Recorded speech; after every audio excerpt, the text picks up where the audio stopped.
Hey, good morning. Welcome to Hobby Evolution episode 231. Happy Friday. We are finally here. We've got the tournament in full swing. In full swing later today. We had the first four games last night, and I don't believe I fell asleep before the Michigan State UCLA game finished up, so I'm going to look to see the score. I had predicted Michigan State to win this game last night. And let's see, I think it was a pretty close game when I turned it off. So Texas Southern beat Mount St. Mary's. That Drake Wichita State game, I hope that sets up what the tournament will be, because that was a great game, great finish. Drake beat Wichita State. Okay, we've got NITs in there. Norfolk State beat App State. Okay, I predicted App State on that one.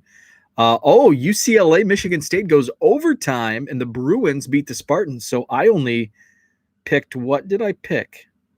I got two of the four right. I took Texas Southern and Drake, and I missed on App State and Michigan State. So enough tournament talk. I'm excited. Games later today, and then Saturday concludes the first round, and then Sunday, Monday, we've got the second round. What's up, Zach? Good morning.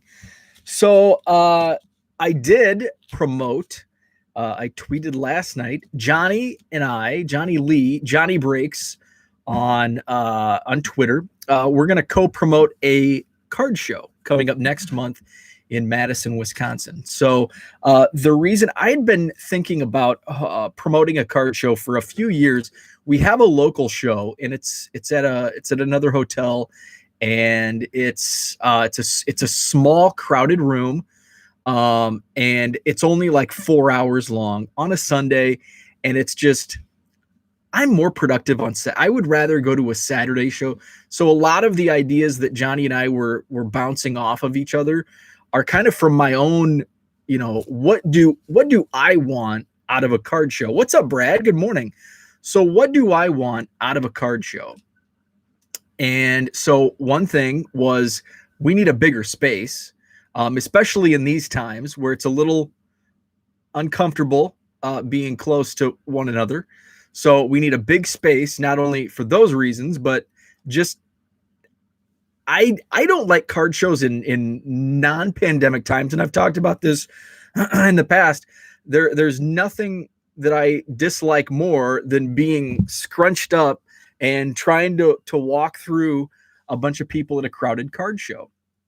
So what's up, George? What's up, Herman? So the one thing that I wanted to see here locally out of a card show is a bigger space, so we're not crushed in like sardines, and longer times.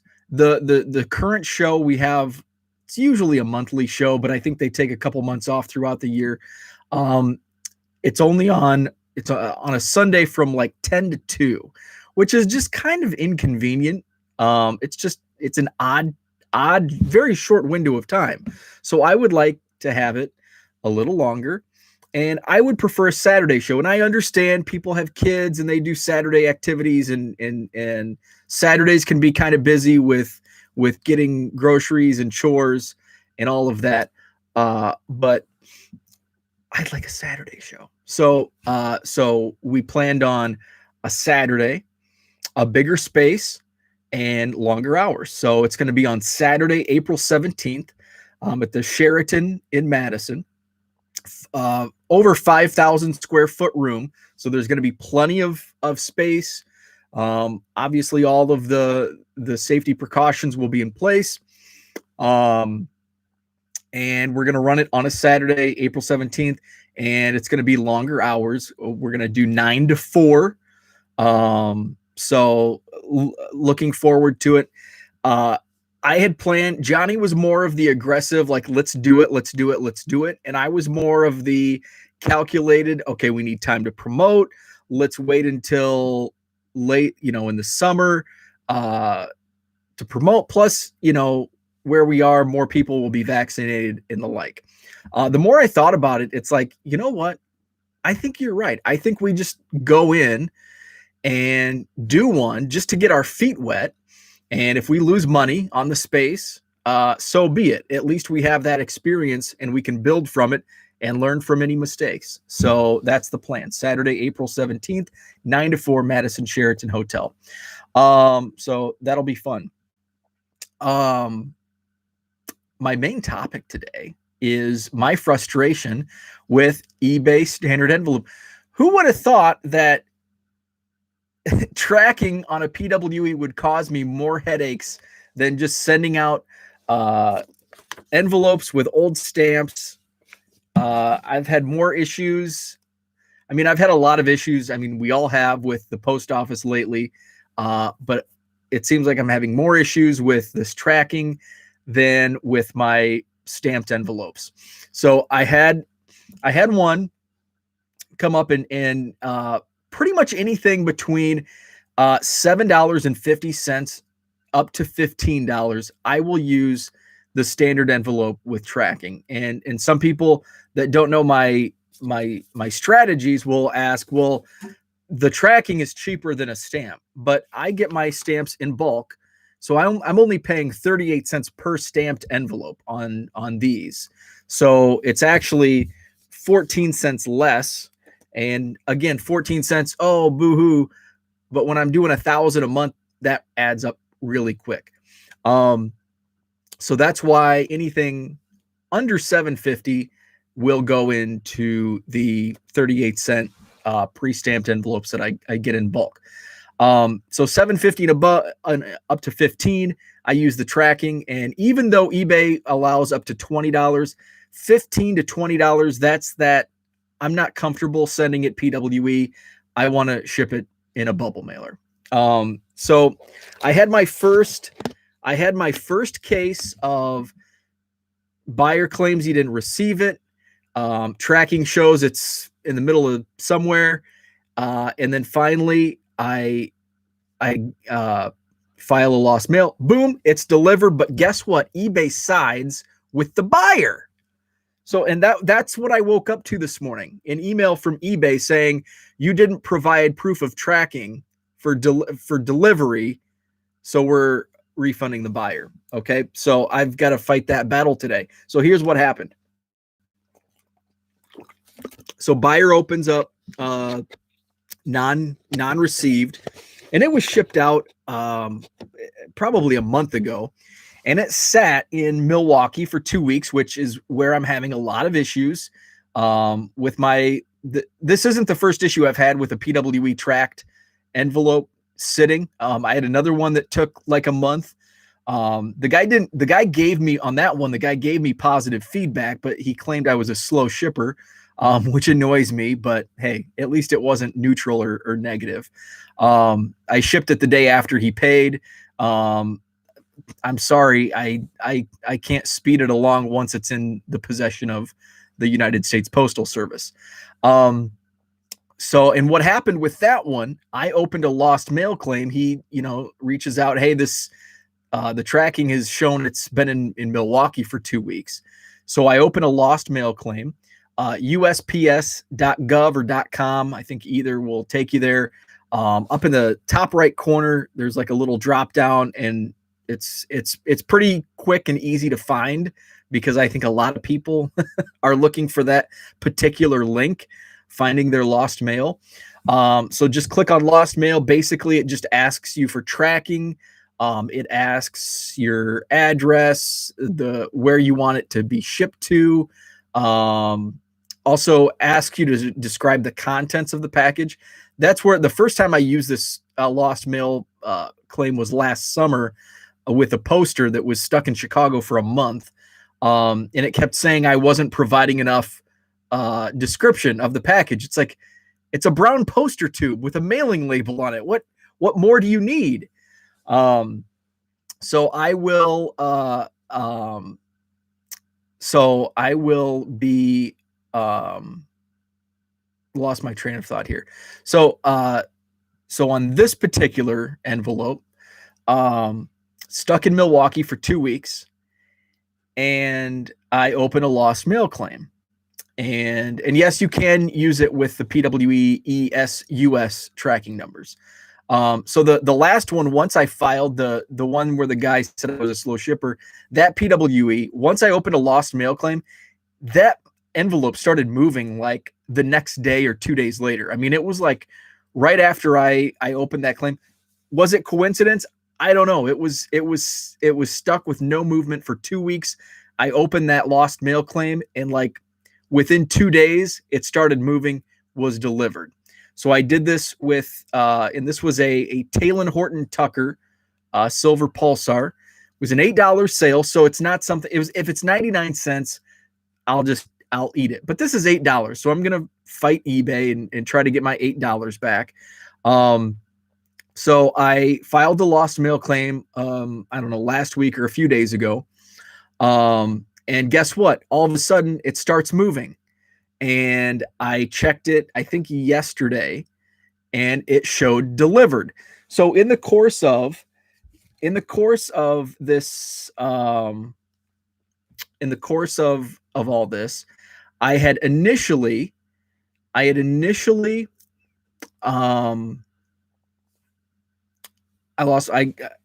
like off today because I got a text, and so it's throwing me off. So here's how it all went down. So the buyer reaches out, sends or opens a non-received request, says it's been sitting.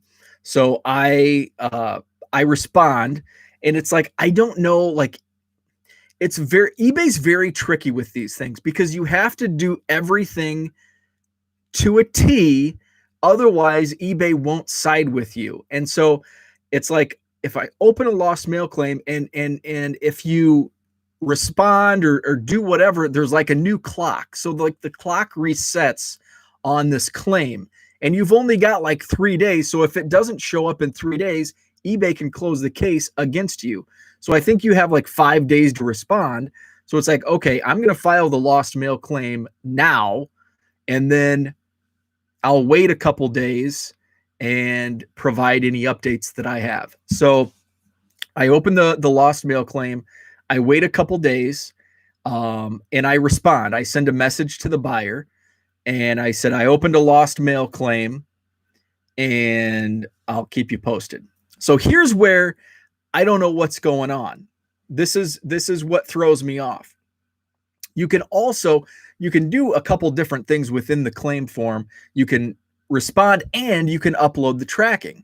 So that's one of the options. It's there's 3 options. There's provide tracking number, message the buyer, and refund the buyer. So the first one, I just sent the message. And then I thought, okay, well, I'm going to just provide the tracking just so it's in this stream. Okay. So on the transaction itself within my eBay app, within the eBay listing, the ESUS number shows, okay, shipped on this day, scanned in Milwaukee, and that's the last movement. So I upload, so that's in the eBay app. It's showing that stuff in the eBay tracking. So I go to upload that same exact number. I triple checked it, make sure it was accurate. That same ESUS number, once I provided it in the eBay link, guess what? It wiped out everything. It doesn't even show shipped. That annoyed me. Not only did it not show within that claim, when I go back to the listing on my sold listings within eBay, wiped out. I don't get it. So there's a place. Usually you can only check it through eBay. So it's like, well, now what in the hell's going on? So there's actually a website, and if you search, I think I just Googled ESUS tracking, and there's a site that you can track those, because you can't track them within USPS because it's a third party. It's a third-party software tracking software. It's like trackmyshipment.com or something. But if you Google ESUS tracking, it'll populate whatever website that you can use it. So I typed in that ESUS number, and it shows shipped from wherever. scanned in Milwaukee, delivered. So I go back into the claim form.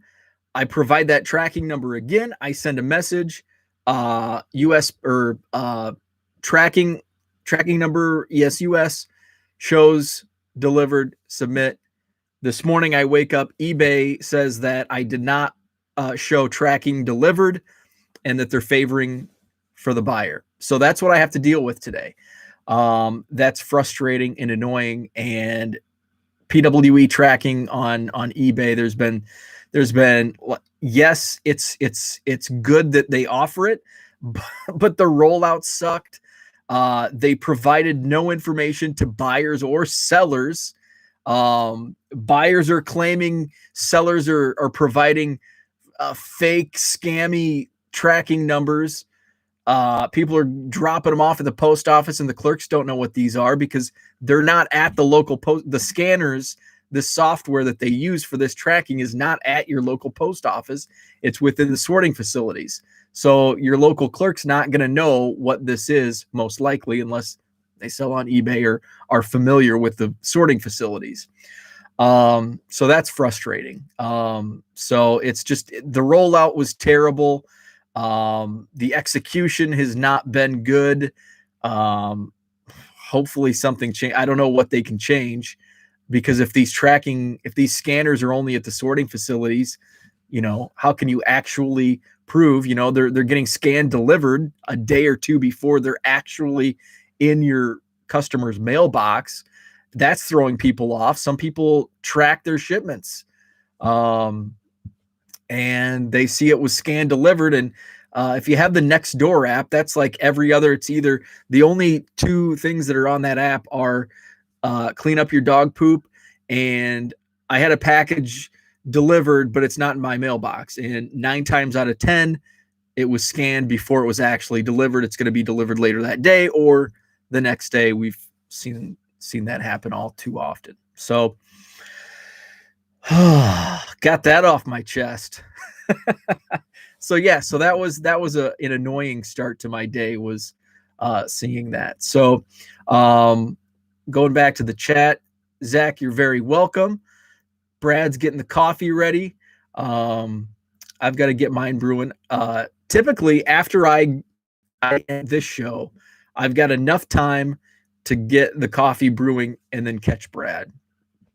Brad sits in Carrollton, Texas. Zach, thank you. And I signed up, and you're in Wisconsin, so I don't know if it's by county, but one of my coworkers signed up through, and I guess it's also where I work in transportation logistics. So we're on, I don't know if it's 1B or whatever that is.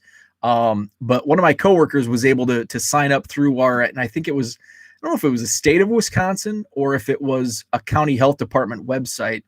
I don't know if I still have it. Oh, you do have your first shot. Oh, nice. So I'm signed up for the waiting list or whatever. I haven't received any word on when, but hopefully my coworker was like really quick. Like he signed up for that.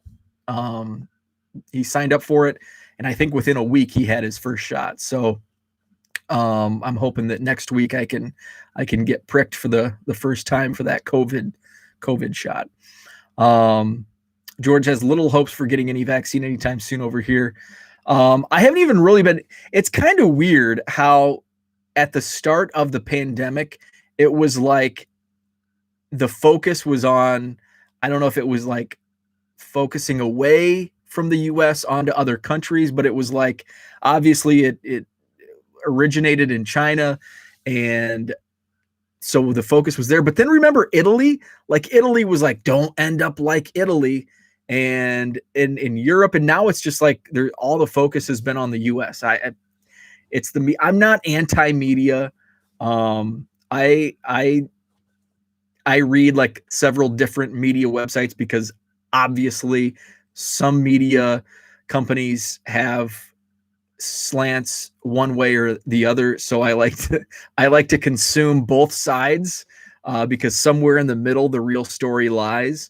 But yeah, I haven't heard. The reason I talk about that is because I haven't heard what's going on in other countries, and it seemed like a year ago this time that we were hearing about how other countries are handling it, and news on the rest of the world, and I really haven't heard much about what's going on in other countries. So how are things in Korea? Like, what's the situation with the actual COVID, and are vaccines being distributed over there? That's because I haven't heard how anything is going on the rest of the world, and maybe that's because I'm not paying much attention to the news lately. I don't know.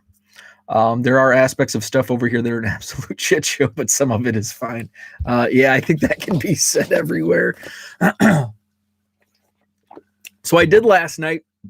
So I've been on an organization kick. I've got to credit Herman and Ken for the organization kick, and my failings last weekend for not being organized and getting behind the eight ball on trying to get things shipped quickly, because I had piles and piles. So no wonder it took me.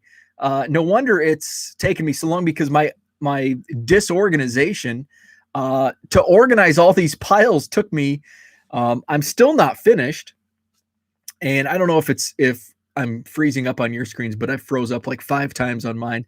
But it took me most of the night last night, and I was going back and forth because I get like the ADD kick in, and I can spend a half an hour sorting, and then I've got to come in, do some shipping, get tired of shipping, go back and do some sorting. So it took me a lot of time, but I'm up on that. I've got about 800 cards ready to upload to my eBay store. I was trying to get to 1,000, but I just don't think I'm going to get there for this week. Maybe I'll throw some, get to 900. I don't know. But I do plan on dropping about 800, at least 800 cards to my eBay store at some point this weekend. I want to be completely organized. I've got pretty much everything out there sorted up until, well, shoot, I'm only in the 2000s. And then it gets trickier once I get to about 2015, because that's when I have to break it down by set. I did have my 70s, 80s, 90s were all by decade. I still don't have much about 70s. So 70s is still sorted by decade. But then the 80s, I've, using File Exchange, I've just dumped a ton of 80s stars. So I did have to break 80s down by year, 80, 81, 82, etc. 90s also. And then into the 2000s. I don't have much from like 98 to like 2002, like that, like short little time frame.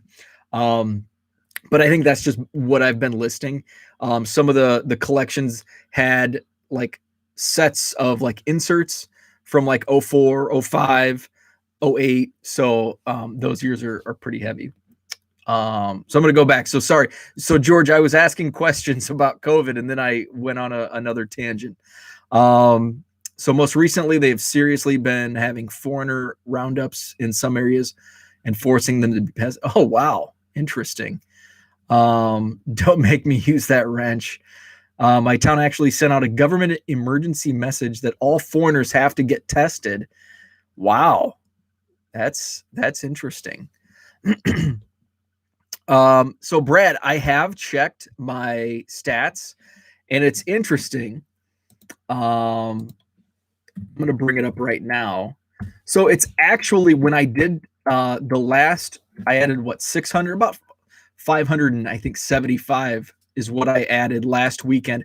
I thought it was going to bump my stats up like crazy, and it really didn't. In fact, the last time I checked a few days ago, and my like 30-day stats were actually down, which is kind of weird to me. My sales have been, well, my last 30 days, my sales are actually down, but I think going into the weekend, they'll bump up. That's crazy, because I'll go into, like, during the week, my sales are just kind of, and then all of a sudden the weekend they shoot up, and my numbers vary promoted listings. My numbers vary like crazy because of the increase. Now here, now in my last 30 days, my impressions are up 86% in the last 30 days, where I think a couple days ago it was actually down 10%. So my last 30 days, I'm just under 8 million impressions. So my promoted sold, I've sold 993 cards in the last 30 days through promoted listings, and that's up 30%. Let's go. So let's do last 14 days, because I've done those card dumps. I don't know if last week's would fall. So the last 2 weeks, the last 14 days, my impressions are down 5%. 3.4 million in the last 2 weeks.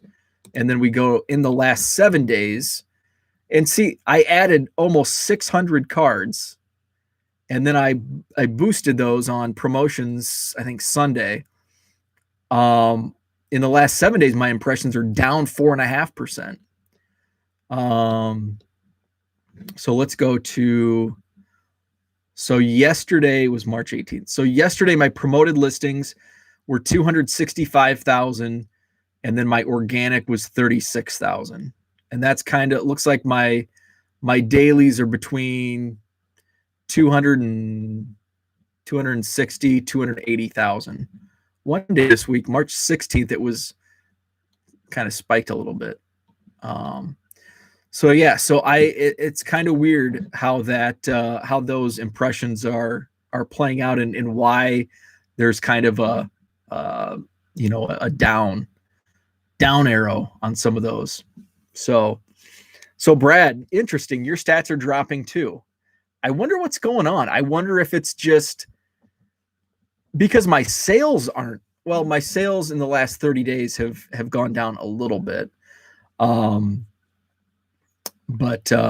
yeah, I don't know.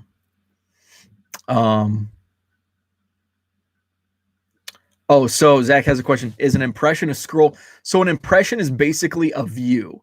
So an impression is, if an impression for promoted on eBay is, they'll promote your 1986 tops traded Barry Bonds. So if somebody searches like Barry Bonds, a promoted listing, and it may be one of Brad's cards, it may be my card, it may be somebody else's card, but a promoted listing, as you're searching, and sometimes you'll see it if you're doing a search, and if you're searching Barry Bonds, especially if it's 1986, the closer to the actual card, it'll pop up like that'll be the top draw on a search. From my store, 86 tops traded Barry Bonds.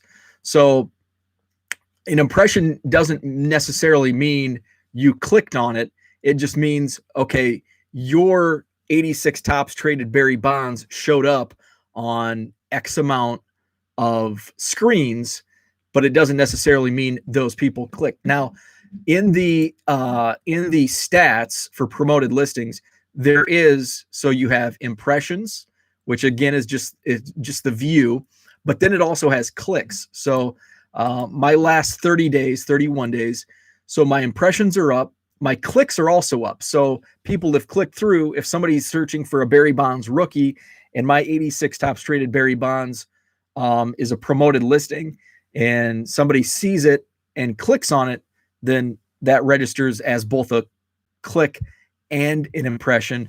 And then you've got your sold, your sales dollar, your ad fees, how much I'm spending in these promoted listings. You're only charged when somebody actually buys. So that works a little differently. So if you're promoting like ads on, like, say, Google AdWords, you usually get paid a very small amount on an impression and a click.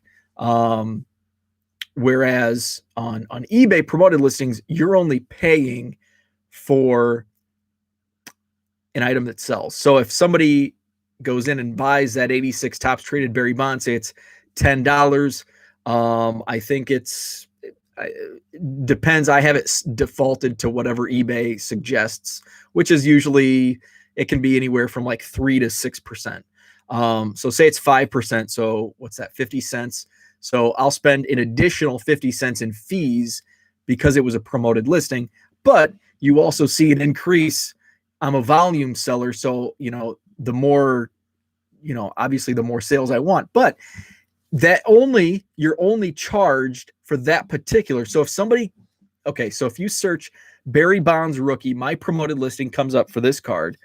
Okay, there's an impression. Zach's going to click on it. I'm interested in that Barry Bonds rookie card that's promoted. So on my screen, I get an impression from that. I get a click from that. Zach decides to buy this for $10. I get charged 50 cents. But now Zach wants to see, well, maybe he has a Bobby Bonilla rookie that I want to buy. So I'm going to go to Bo's eBay store. So now Zach may buy 10 more cards, but those cards, I will not be charged a promoted listing fee. I'm only charged on what was clicked through and purchased. So Zach may buy $100 in cards from my store that he reached via promoted listings, but he only clicked and bought the Barry Bonds for $10. And so I'm charged 50 cents on a $100 sale.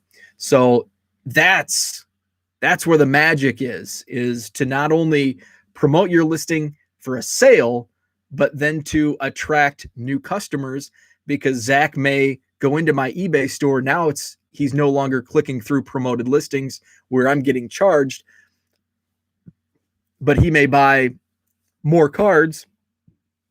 He gets them. He's a happy customer. He comes back to my store, not through promoted listings, but through doing an actual transaction. And so my 50 cents investment on that promoted listing turned into a $100 sale plus future sales. So that's the key through promoted listings. I have to depend on Twitter to promote my occasional consignment with ComC. And I just discovered promoted listings on eBay. A month? February 5th was when I discovered, hey, I'm going to just, because I did promote my variation listings. So I had a very small amount of promoted listings in my store. And then it's I'm just going to promote everything. And then all of a sudden it's now I can't keep up with the sales. The Top Shot. I got the email, man. Top Shot is something else. I tell you what, because this release, I guess you have to own Moments, which I don't. And I told, and Joey, Dub Mentality, awesome dude. He's I'll give you a moment so you can get a pack. And I'm no, I don't want to, because I'm strictly the only reason I'm into Top Shot is to flip. I want to buy a pack and flip it and make money. So I don't want to take advantage of anybody, and I just want to, hey, I'm straight out. I'm only into flip. I'm a flipper boy on NBA Top Shot. I don't care. I just want to flip. So I'll wait in line. I'll take my turn. And, if the next release I can get in the queue, if you don't, if there's no restrictions and I can just log in and buy a pack, and wait it out in the queue, I will stand in line and wait my turn. Yeah. Oh, got to own 3 moments. Yeah. So yeah, that's not going to happen. I don't want to own 3 moments. I just want to get a pack and flip it. And I'm not gonna color code it. I'm just gonna be straight up. I'm only in Top Shot to flip. George. So Tom Willis is doing the same thing. He's an actual Top Shot collector. And he replied to one of my tweets where he's like, I think I'm the only person that's not flipping. He's collecting like Denver Nuggets. He's a Nuggets fan. So that's cool. Small team collection. See, that's what's great about the hobby. Like there's room for all of us. There's room for Denver Nuggets top shot collectors, and there's room for me just coming in and flipping. So that there can create another tangent that I don't have time this morning to get on. So you took your 3 moments and sold them for 180. Nice. And then bought 3 moments of my team for 80. That's awesome. That's awesome. So that's it for today. Brad's coming up next on his channel, Texas Card Dude. Thanks for tuning in. I am going to get on the horn with eBay now and try to figure out what the heck's going on with my tracking. So hopefully tomorrow morning I can provide an update on what actually is going to go down with my claim. So we'll see if I get my money back. So thanks for tuning in. 1millioncubs.com is the website. 99centcards.com is the eBay store. Have a great Friday. We'll talk tomorrow.